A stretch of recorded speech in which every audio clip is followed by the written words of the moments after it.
Amigas e amigos do canal Ser Ciência, prazer em estar novamente com vocês. Com este vídeo, concluo a nossa série sobre terremoto. No primeiro vídeo, falamos sobre a determinação do epicentro de um terremoto e no segundo, sobre a determinação da intensidade de um terremoto.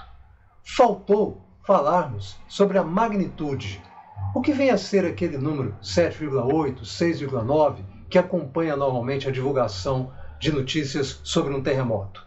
O que posso adiantar para vocês é que esses números, ou esse número, tem a ver com a energia liberada no terremoto. Vamos ver como é isso?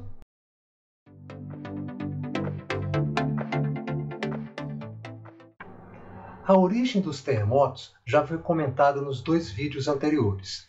Aliás, na descrição, vocês encontrarão os links para os momentos desses vídeos em que detalho as causas dos terremotos. Em resumo, eles decorrem de movimentos súbitos dos blocos de cada lado das falhas que existem na crosta terrestre. E esse movimento produz vibrações, chamadas de sísmicas, que inicialmente viajam no interior da Terra, mas também se propagam na superfície do nosso planeta.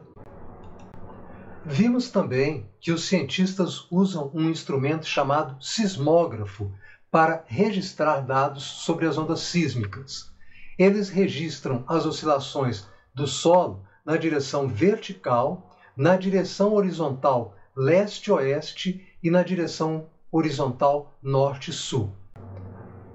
As ondas sísmicas que se propagam no interior da Terra são chamadas de ondas de corpo e são de dois tipos: as primárias, ou ondas P, e as secundárias, ou ondas S. Nas ondas P, que são as primeiras que são detectadas, o solo se move para frente e para trás, na direção do movimento da onda, ou na direção de sua propagação. Já as ondas S, detectadas um pouco depois das ondas P, sacodem o chão em um movimento transversal, na direção perpendicular à direção de propagação da onda. Aqui, o solo se movimenta tanto na vertical quanto na horizontal. Depois que as ondas P e as ondas S iniciaram sua propagação através do corpo da Terra, elas são seguidas por ondas de superfície, assim chamadas porque viajam ao longo da superfície da Terra.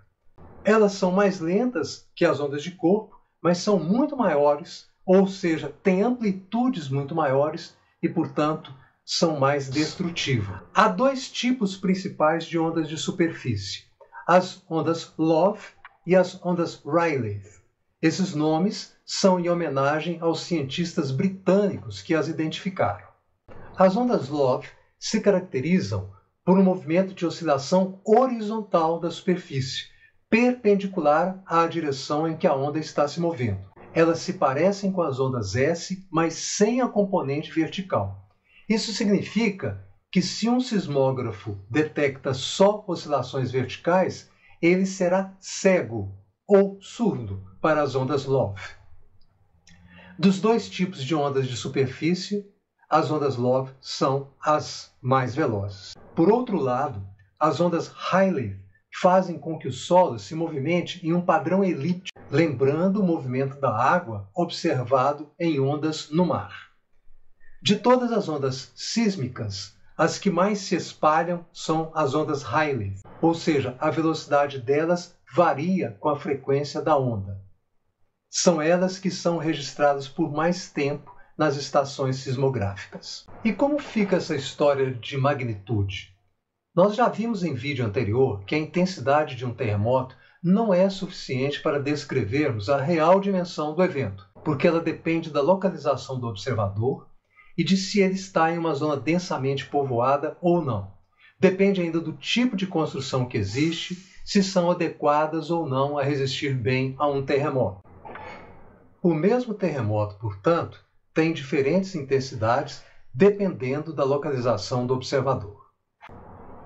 A medida que vai ser própria do evento e não da posição e condição do observador é o que chamamos de magnitude. A primeira ideia veio do japonês Kyu Wadachi, em 1931, e ela foi aprimorada pelo americano Charles Richter em 1935 na Califórnia. A essência do método é utilizar a amplitude das ondas registradas por um sismógrafo. Só que existem desde microterremotos em que o solo se move alguns milésimos de milímetro, até fenômenos em que a movimentação do solo é 10.000 vezes maior do que isso, ou até mais. Como lidar com essa gama tão grande de valores de maneira a produzir números que sejam de fácil expressão? Vamos ver qual foi a ideia do Charles Richter. Tomemos, por exemplo, o número 100. 100 é o mesmo que 10 ao quadrado. Portanto, temos aí o expoente 2 associado à potência de 10, que é igual a 100. Se tomarmos o número 100.000, ele é igual a 10 elevado à quinta. Então, nós temos o número 5, que é o expoente da potência de 10, associado a esse número enorme, 100.000. E se o número for muito pequeno, como este, ele pode ser escrito na forma de uma fração, e essa fração permite imediatamente ver que a potência de 10 correspondente é 10 a menos 4. Então, podemos associar a este número muito pequeno o expoente menos 4 da potência de base 10, que é igual a esse número. Portanto, nós vemos que os expoentes da potência de 10, que equivalem aos números expostos, são números pequenos, fáceis de lidar. Daí, na matemática, surgiu a ideia de criar uma nova grandeza, chamada logaritmo, que é justamente o nome que se dá a esse expoente da potência de base 10, que é igual ao número. Então, a gente diz que o logaritmo de 100 na base 10 é igual a 2. A base 10 foi omitida na expressão do logaritmo, porque só vamos trabalhar com logaritmos em que o 10 é a base da potência utilizada. Passando, por exemplo, para o número 100.000, vemos então que o logaritmo dele é 5. Da mesma maneira, aquele número pequenininho, 1/10 de milésimo, é igual a 10 a menos 4, portanto, o seu logaritmo é menos 4.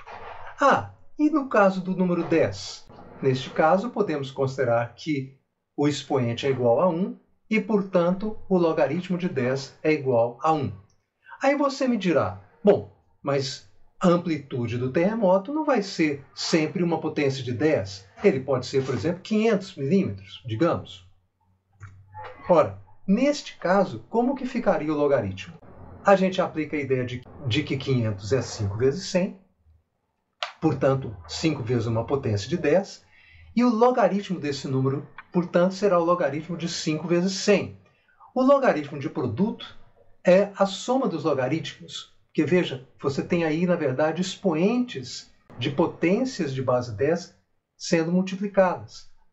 Você conserva a base e soma os expoentes, então no logaritmo você transforma o produto numa soma de logaritmos. O logaritmo de 100 nós já sabemos que é 2. O logaritmo de 5, bem, 5 é menor do que 10. O log de 10 é 1. Portanto, o logaritmo de 5 vai ser menor do que 1. E a matemática desenvolveu técnicas para calcular esses logaritmos de números que não são potências exatas da base 10. O logaritmo de 5 pode ser calculado, é igual a 0,699 e, portanto, o logaritmo de 500 é 2,699. Este número é aproximado, na verdade, nós temos aí infinitas casas decimais. Aqui trata-se de uma aproximação com 3 casas decimais. Mas, por esse exemplo, vocês veem que é possível determinar o logaritmo de qualquer número. Portanto, nós podemos lidar com o logaritmo das amplitudes das oscilações do solo em um terremoto para expressar a dimensão real desse terremoto em um número, através de um número que seja mais fácil de lidar do que esses números muito grandes ou muito pequenos que nós apresentamos aqui. Agora nós podemos compreender a definição que Richter propôs para mensurar adequadamente um terremoto. A ideia, então, é utilizar o logaritmo na base 10 da amplitude máxima da onda sísmica registrada em um sismógrafo padrão. Ele definiu que tipo de sismógrafo seria utilizado para definir a magnitude, e ela seria expressa em milésimos de milímetros, foi uma escolha dele, e ainda por cima seria o valor mensurado se o sismógrafo estiver a uma distância de 100 km do epicentro. Nessa primeira proposta, Richter adotou uma definição que era adequada para os terremotos que ocorrem na Califórnia e adjacências, já que esse era o seu local de trabalho. É claro que os eventos não ocorrem sempre a 100 km de distância da estação sismográfica. Como que seria, então, para distâncias diferentes desse valor? Ele propôs um termo para compensar a queda ou aumento da amplitude que a onda sísmica teria para distâncias diferentes de 100 km. Então, naquela definição, nós teremos o logaritmo da amplitude na base 10 em milímetros, mais um fator de correção de distância. Veja que eu chamo de fator, porque quando você está somando logaritmos, na verdade, você está multiplicando grandezas. Daí eu ter adotado essa nomenclatura de fator. É quase uma brincadeira ou uma ironia com a ideia de estarmos trabalhando com logaritmos. Será necessário também acrescentar um termo que ajuste a unidade, porque, veja, nós estamos propondo aqui nessa expressão que a amplitude seja dada em milímetros, quando a definição é milésimos de milímetros. Então você vai ter um termo aqui que, acrescentado à expressão, vai corrigir o fato de que eu não estou utilizando a amplitude em milésimos de milímetros e sim em milímetros. E ainda por cima um termo de ajuste de escala, porque, segundo esta definição, a magnitude deverá assumir o valor zero se a amplitude for 1 milésimo de milímetro para um sismógrafo instalado a 100 km do epicentro. Tudo isso será ajustado neste último termo aqui assinalado. Este termo de compensação da distância é este, 3 vezes o logaritmo na base 10 de 8 vezes ΔT. Este ΔT é aquela diferença de tempo, aquele intervalo de tempo entre a chegada das ondas P, que são as primeiras a serem detectadas, e a chegada das ondas S no sismógrafo. E aqui você tem um 8. De onde vem isso? Ora, vocês se recordam que no vídeo sobre determinação do epicentro, nós mostramos que a distância do sismógrafo ao epicentro é dada por essa expressão, onde aqui nós temos aquele intervalo de tempo entre a chegada das ondas P e a chegada das ondas S, e essa constante que aparece aqui é composta pela velocidade das ondas P e pela velocidade das ondas S. Em princípio, isso é apenas aproximadamente constante, mas nessa dedução nós fizemos essa hipótese para simplificar a ideia. Este termo TS menos TP pode ser substituído por ΔT, que é aquele que aparece na expressão indicada anteriormente. E se fizermos a substituição desses valores de VP e VS por valores próximos àqueles que são encontrados nos terrenos da Califórnia, essa constante assume um valor próximo de 8 km por segundo. Então este 8 é o que aparece naquela expressão anterior. Veja que isto é uma aproximação do que realmente ocorre, porque este valor aqui varia um pouco para cima ou para baixo, dependendo da distância e da direção em que ocorreu o terremoto, em relação à estação sismográfica que o está medindo. E aquele termo de ajuste de escala pode ser calculado, o valor é este, menos 2,92, ajuste de escala e de unidade, conforme já explicado, e aqui apenas para reforçar o que eu já mencionei anteriormente.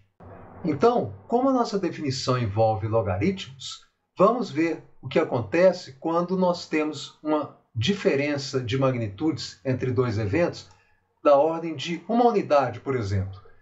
Como se relacionarão as amplitudes máximas desses eventos? Ora, a razão entre elas será 10. É só aplicar aquela definição do Richter que você chega a essa conclusão. Se a diferença de magnitudes entre os dois eventos for 3, já a razão entre as amplitudes será 1000, sempre 10 elevado à diferença das magnitudes.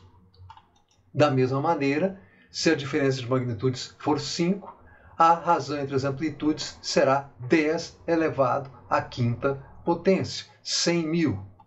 Mas, como eu disse a vocês, Richter escolheu uma forma gráfica de divulgar a sua proposta que facilitava o cálculo na época. Vejam que nós estamos na década de 1930 e, portanto, não há facilidade de calculadoras. Não existem calculadoras eletrônicas, apenas mecânicas, e a ideia é propor um método que torne prática a aplicação da sua definição. Aqui voltamos a um sismograma esquemático. O que nós precisamos é da amplitude máxima da onda sísmica e do intervalo de tempo entre a chegada das ondas P e a chegada das ondas S. Imaginemos então que este é um sismograma real, a amplitude máxima 23 milímetros, o intervalo de tempo 24 segundos, e aí o que ele faz? Ele apresenta essas 3 escalas. A primeira é uma escala da amplitude em milímetros, mas não é uma escala linear, é logarítmica. Então você veja que deste ponto até este 0,1 a 1, nós temos essa distância, e depois na mesma distância nós passamos de 1 a 10, ou seja, distâncias iguais significa multiplicação por um mesmo fator. Daqui para cá você teve a multiplicação por 10, daqui para cá mesma distância, multiplicação por 10, mesma distância, multiplicação por 10 novamente. Isso caracteriza uma escala logarítmica. Então aqui ele já está aplicando o logaritmo de forma gráfica. Do lado esquerdo, você tem uma escala que representa, de um lado, o intervalo de tempo, SP, e do outro lado a distância correspondente. Então é como se ele tivesse aqui o cálculo da distância dado o tempo, da distância da estação sismográfica ao epicentro, mas sem utilizar a fórmula. Na verdade, essa escala vem de tabelas que ele tinha relacionando o intervalo de tempo com a distância para vários eventos diferentes. Portanto, aqui nós temos algo mais confiável do que a própria fórmula que foi apresentada, porque ela é uma aproximação da realidade. E no meio, uma escala linear de magnitudes, de 0 a 6, neste exemplo. Dada a amplitude de 23, ele localizava esse valor na escala de amplitudes. Dado o intervalo SP de 24 segundos, o valor era localizado na escala da esquerda, de distância e de tempo, e aí você une os dois pontos. A linha obtida vai interceptar a escala de magnitude no valor da magnitude deste terremoto, conforme a definição de Richter. Outro exemplo seria, para o caso da amplitude máxima ser 0,1 milímetros e o intervalo de tempo corresponder a cerca de 12 segundos ou 100 quilômetros de distância do epicentro ao sismógrafo, unindo os pontos, você teria a magnitude 2, que também seria obtida pela fórmula que foi passada para vocês, neste caso com exatidão. Aquela expressão funciona praticamente à perfeição para distâncias iguais a 100 km. Para as outras distâncias, há uma disparidade e aí você deve dar preferência ao método gráfico. Depois que o Richter mostrou o caminho das pedras, outras pessoas seguiram a ideia dele e propuseram definições similares, mas adequadas para diferentes tipos de eventos e diferentes localizações na Terra. Por exemplo, magnitude superficial. Ela foi definida para a onda superficial Rayleigh. Você usaria a amplitude dessa onda em milésimos de milímetro, registrada a uma distância, a uma faixa de distâncias do epicentro. Já vou explicar essa medida, não é uma distância em quilômetros. O T que aparece na expressão é o período da onda superficial que só será aceita para essa definição se o período estiver entre 18 e 22 segundos. Fora desta faixa, você não vai usá-las para essa definição. E aquele delta que aparece ali é justamente a distância entre o epicentro do evento e a estação sismográfica, mas medida em graus da forma que eu vou mostrar para vocês agora. Aqui você tem o planeta Terra, representado esquematicamente, aqui o epicentro do terremoto, aqui a localização da estação sismográfica. Trace um raio desses dois locais até o centro. Esses dois raios vão formar um ângulo lá no centro da Terra. Este ângulo aqui é chamado de distância epicentral. E ele é que aparece nessa expressão para a magnitude superficial. Esse termo 3,3 é utilizado para fazer aquele ajuste de unidades e de escala, para que essa definição seja adequada para comparar com outras definições de magnitude, como a da escala Richter, e uma definição mais atualizada que eu vou apresentar logo a seguir. A distância epicentral assim definida faz com que cada 1 grau corresponda a 111 quilômetros aproximadamente, e é assim que é utilizada nesta expressão. Após toda essa evolução, hoje essa metodologia está sendo gradualmente abandonada. O que está prevalecendo hoje é uma certa padronização para uma grandeza chamada magnitude de momento, que tem uma relação mais confiável com as reais dimensões do terremoto que está sendo estudado. E essa grandeza é independente do instrumento utilizado para detectar o terremoto. Ela é obtida de uma forma complexa a partir dos dados de sismógrafos de várias estações e depois ainda pode ser refinada por medidas locais. Mas que momento é esse? Para entender de que se trata esse momento, imagine que aqui nós temos uma estrutura na crosta terrestre, por aqui está passando uma falha, este é um bloco de um dos lados da falha e este é o outro bloco. Eles atuam um contra o outro por compressão ou por deslizamento lateral, e isso gera forças, por exemplo, conforme eu estou mostrando aqui agora, e a elas pode ser associada uma grandeza chamada momento, obtida pelo produto do valor de uma dessas forças. Em princípio elas são iguais em módulo. Você faz o produto de uma dessas forças pela distância entre as linhas de ação delas. E, empregando noções de física, é possível expressar esse momento em função de parâmetros referentes aos processos físicos que ocorrem durante a ruptura que dá origem a um terremoto. Aqui nós representamos uma falha na crosta terrestre. Aqui nós temos a superfície terrestre. Este plano é o plano que contém a falha. A orientação dele é dada pelo ângulo que ele faz com a direção norte e pelo ângulo que ele faz com a horizontal. Quando ocorrer a ruptura, ela terá início num ponto deste plano, chamado hipocentro ou foco. Essa ruptura se espalhará por uma parte do plano em que existe a falha e atingirá uma superfície total representada por essa figura mais escura. As dimensões típicas dessa figura, seu comprimento e sua largura, estão representados aqui.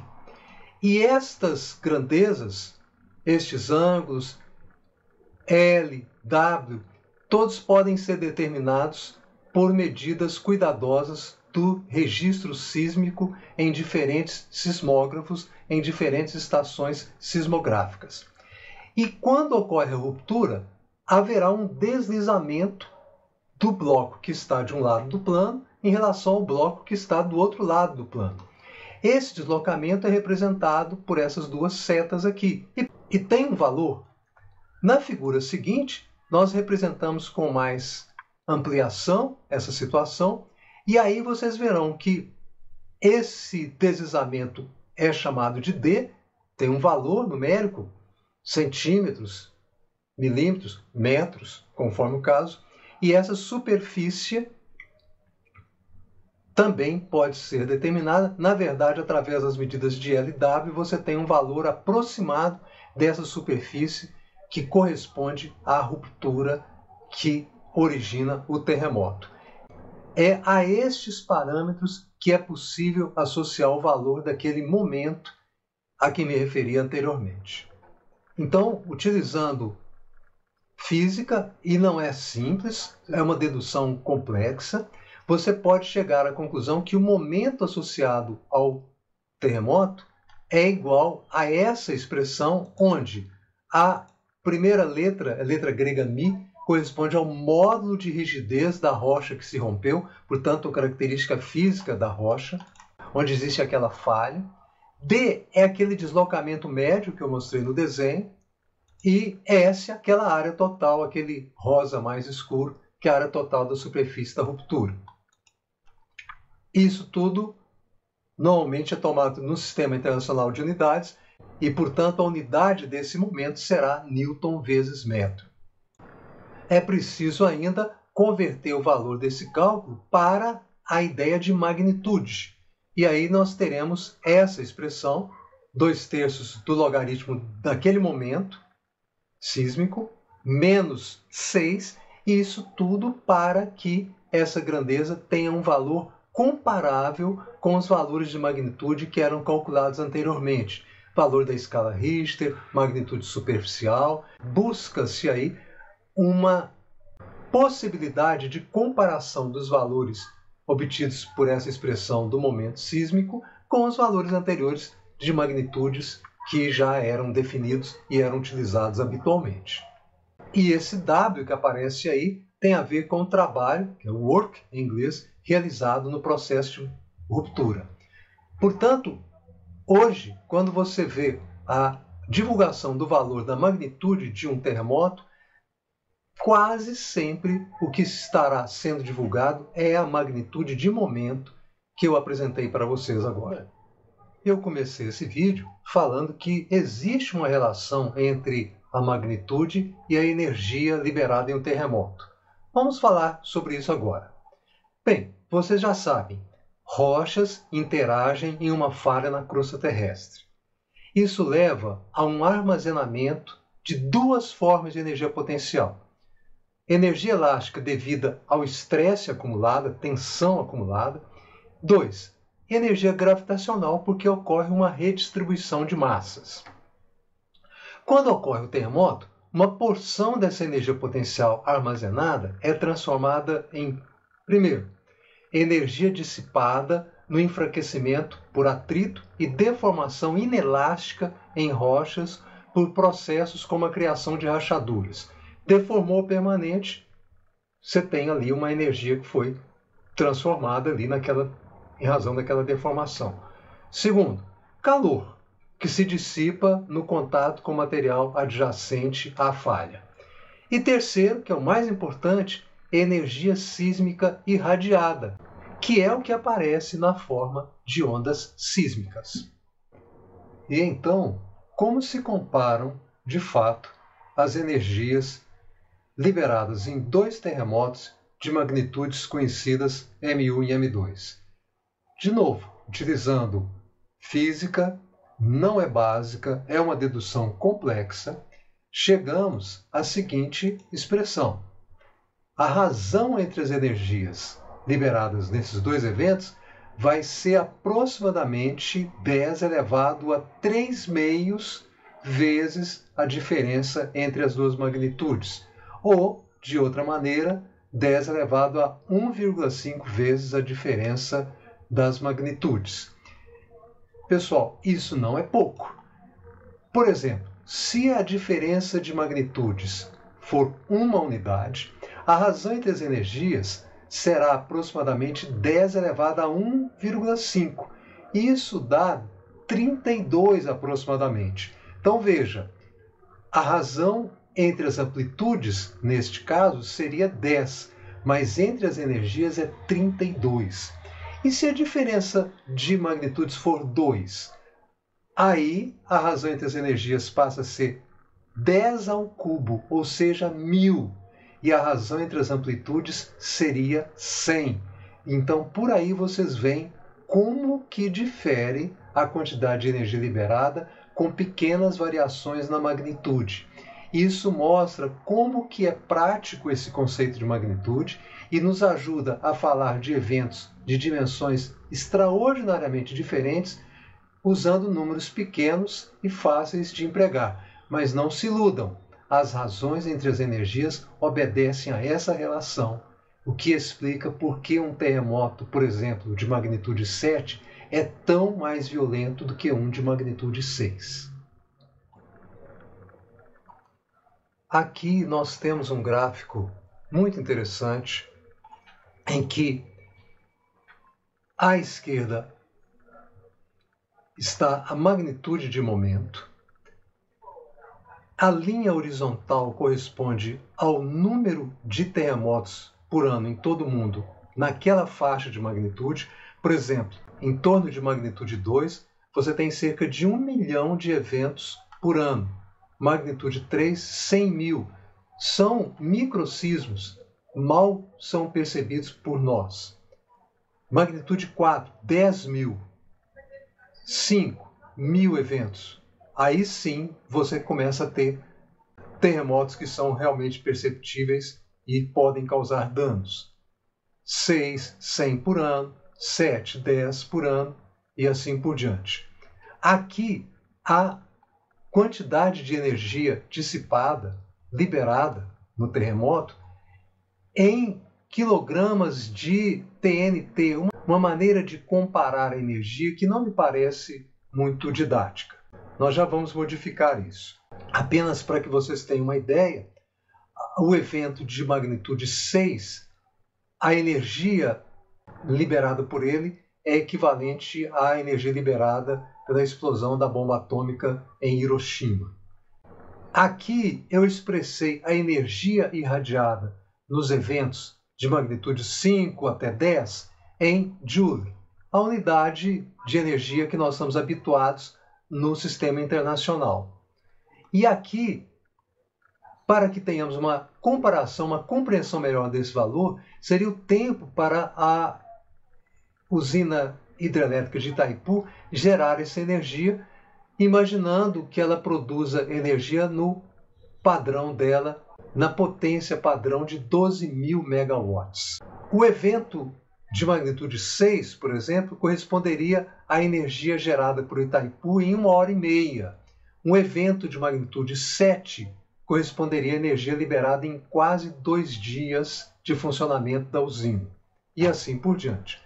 A maior magnitude registrada, sempre lembrando que estamos utilizando a magnitude de momento, foi no terremoto ocorrido no Chile em 1960. Lá, a magnitude foi 9,5 e é considerado um evento absurdamente raro. Muito difícil se pensar que volte a ocorrer um evento de tamanha magnitude. Para vocês terem uma ideia, o evento no Chile foi associado a uma falha de cerca de 1.500 quilômetros de comprimento. Então, naquele desenho que nós mostramos, a falha correspondente ao terremoto no Chile teria esse comprimento L da ordem de 1.600, 1.500 quilômetros. É algo raríssimo, dificilmente se pode imaginar evento de maior magnitude do que este. De novo, para se ter uma comparação, nós podemos pensar que a magnitude 9 corresponderia a uma rachadura que fosse do Rio a São Paulo, cerca de 400 quilômetros, com cada bloco se movimentando 10 metros lateralmente um em relação ao outro. E isso corresponderia a um evento de magnitude 9.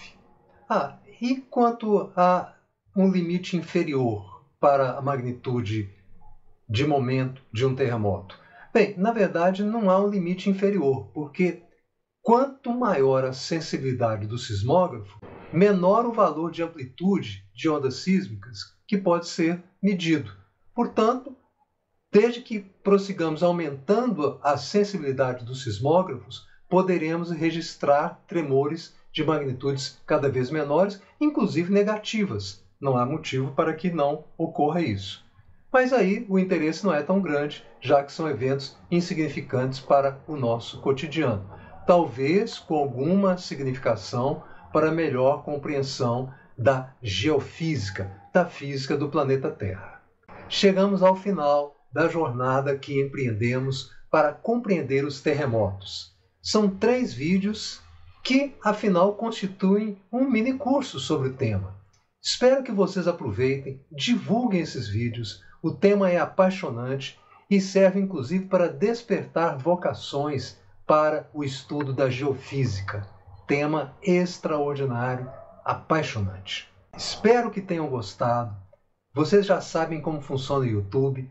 Ajudem o canal com o like, com a divulgação, sua inscrição, sininho para que não deixe de receber as notificações.